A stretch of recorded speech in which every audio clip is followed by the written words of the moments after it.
So then, welcome back. Another day off work, so I'm going to start stripping that front end down. I've got the bike up on the stands. Other than that, it's exactly the way I've left it. All I've done over the past day or so is have a bit of a tidy up in the garage, give myself some room. So, come back when I've got the forks off. See you soon. Welcome back, there we go. Took me about 5 minutes. Forks are off. I've left all my clip-ons and that in place. I didn't want to disconnect any of that. So all the pinch bolts are still in on the yokes. All the brake lines are still connected. Tools are used. A couple of Allen keys, a 8mm, a 10mm and a 12mm socket. Ratchet, bar, pair of pliers, didn't really need them, and my big spanner. Tip from the top, keep all your bolts separate, so you know where they are. Keep them all together, but keep them separate, you know what I mean. The forks, nice and straight. I've just soaked them with some a magical soapy water in a squirty bottle just so I can clean them off. But aside from that, no damage, so quite happy so far. I'm just going to wipe these down. I'm going to put them back on the bike, then I'm going to inspect that front wheel and the disc and that. So join me later. So this is what we're up to. Forks are back on, clip-ons in the right place, all the yokes are all bolted up nicely. I've got the headlight bracket on and the clock bracket on. The front wheel is off, it's just down there. It's all nice and straight, so I'll give that a bit of a clean, and the discs are straight as well. So yeah, that's pretty much it. As soon as I get this front end built up, I can drop it off the front stand and we can continue taking the tank off and getting all the crap out of it. And hopefully shouldn't be too much longer before my new fairings arrive. So stay tuned and we'll see what we get up to next. So then, wheels all back together and ready to go back on. I'm not going to put it on just yet. I'm going to keep the bike on the stands while I do the rest. So what's next then? I've disconnected the battery. Battery's off. It's over there on the bench.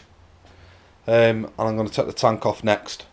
The top bolt's already out. I'll need to take the pivot bolt out, which is located under there. Once I get the tank up and I get that bolt out, underneath here I need to disconnect the pump, which is down there. I don't know if you can see it. And there's a bit of the wiring loom to disconnect as well. The rest of the pipes are just overflow drains, so they'll just pull out of the bike anyway. So not a big job. Come back when I've done that.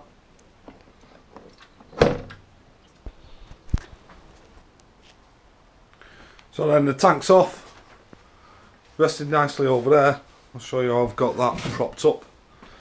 If you look underneath, we've got the fuel pump and we're resting on this bar just behind the fuel pump, and on that one towards the front of the tank it's actually resting on the plastic cover, so we're resting on the front of this bit here. Absolutely fine where it is, it's not going to fall over. So the things we had to disconnect was this, the wiring loom for the fuel pump, excuse my hands, and the fuel feed as well. These bits, the drains, are just all fed down between the bike, between the engine casing, sort of tucked out of the way, and they don't foul anything. But when you pull the tank off, they should all just come free anyway. I'll show you on here the clip that we had to remove, for those of you that are unfamiliar with it. This little green clip here, okay, you get one on that end, so it attaches the fuel feed from the tank onto the fuel rail. How you get it off is you push that clip in, and then you pull the pipe, and the pipe slides off. The clip stays in place on the pipe, and that's the clip there. So if you're doing yours and you don't know, don't be pressing the clip in and then trying to pull the clip off the pipe as well, because the clip sits on a notch on the pipe and does not move. Okay, so that's the action you're looking for. So we squeeze it in and it releases the 2 tabs just underneath my finger and thumb, and then the pipe slides off over the top. Also, that's the pivot bolt for the back of the tank as well. Okay, and it's just an Allen key. Runs out one side and there's only that much thread on it, so you can only unscrew it so much, and then you need to pull it out. Once you've disconnected that from the wiring loom, that's the plug that's the electrical plug for the fuel pump. Once you've disconnected that from the fuel rail, the tank just pulls straight off. Next off for the bike then is going to be the fuel filter and the airbox. If you've never done it before, you've got all your screws all the way around, okay, and you've got one inside there as well. I don't know if you can see it with the light, but there's one deep down in there, so you need a long screwdriver.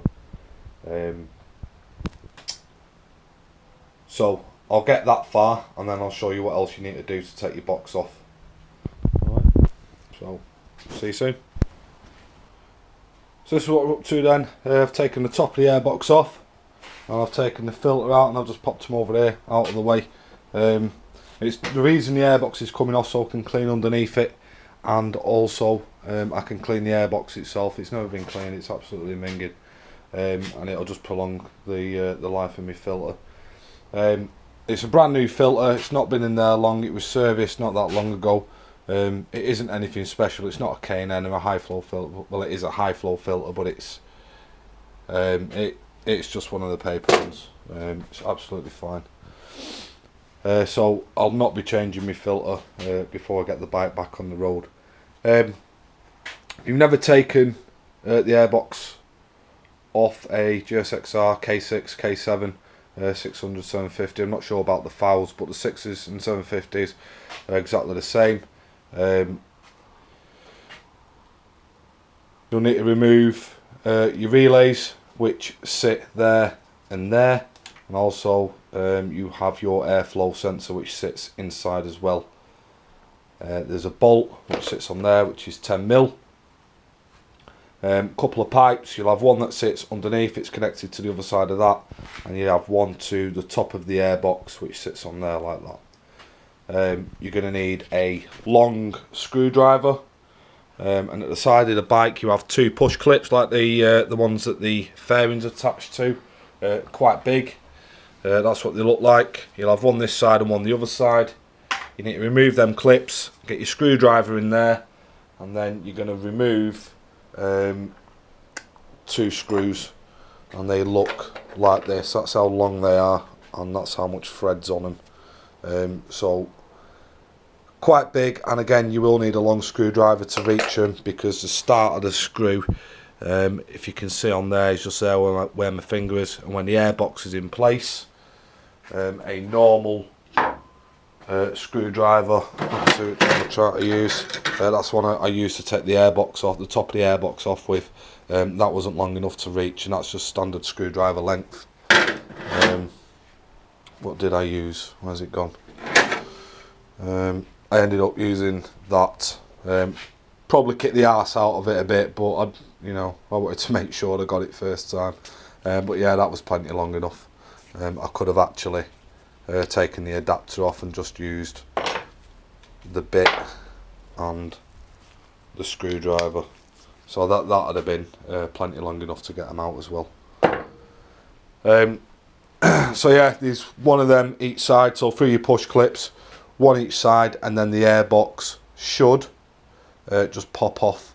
If you've not had the airbox off before, it might be a bit stiff. Mine was very stiff, but give it a good tug and it'll come off, and if you have undone everything, then it shouldn't break. So again, the things that fasten it to the body are these two, the pipe with a little squeezy pipe clip on it, and the 10mm which sits up there. After you've done that, it should all just pop off. So that's that. I'll move that out of the way as well. Now this is what we're getting at now. All my pots are exposed. I'm going to cover them up in a minute.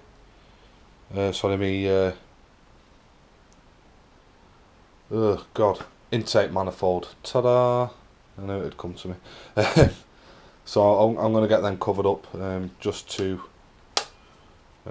save them opening up and anything falling in. But nice and clean, so that's what we like to see. So I'll keep them closed and I will cover them up as well. And then we're going to get down into all this stuff, and this is where we're going to start all the cleaning. I'm not going to take the engine out, I'm not going to kick the arse out of it. The radiator and the exhaust manifold and the exhaust will all come off, and then we'll get it outside and we will get it scrubbed down completely. Now you can see the extent of the shit that I managed to pick up. This went through a deep clean. How long ago was it? I'd say it was about a month ago. The bike was stripped down to this state. In fact, it was stripped down further, and I scrubbed and steamed everything. I've got a steam cleaner and I steamed everything. I got all the shit off, all the gunk off, from everyday road use after the winter, and one flip in a field and it's in absolute turmoil. So all this will need to be cleaned out. So that's what we're up to.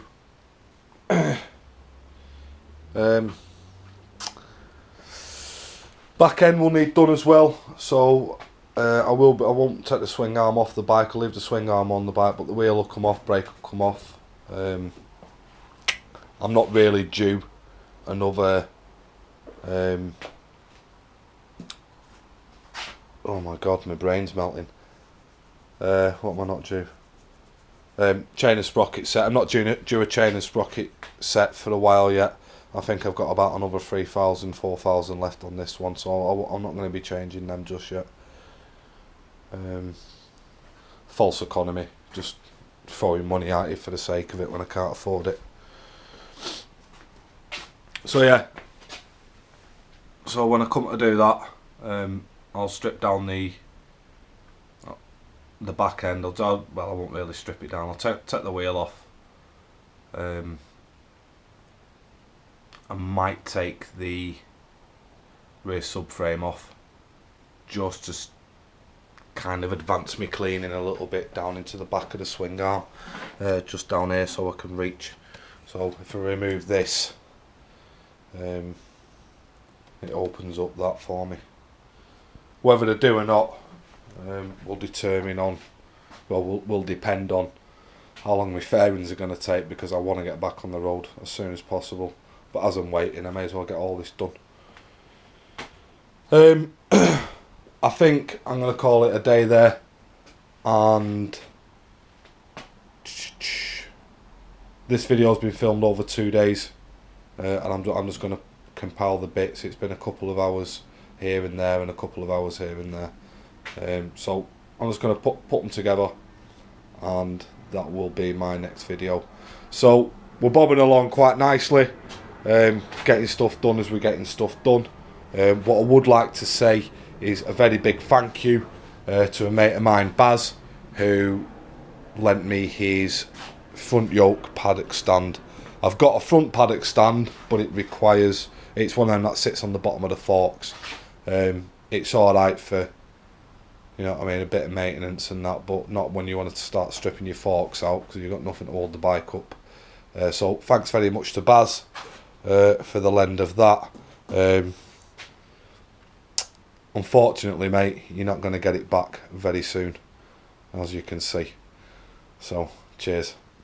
Also, one more note on removal of the airbox and then push clips. I'll just show you. This is the hole down here that you access the screws through. And your push clip, you push through from this end.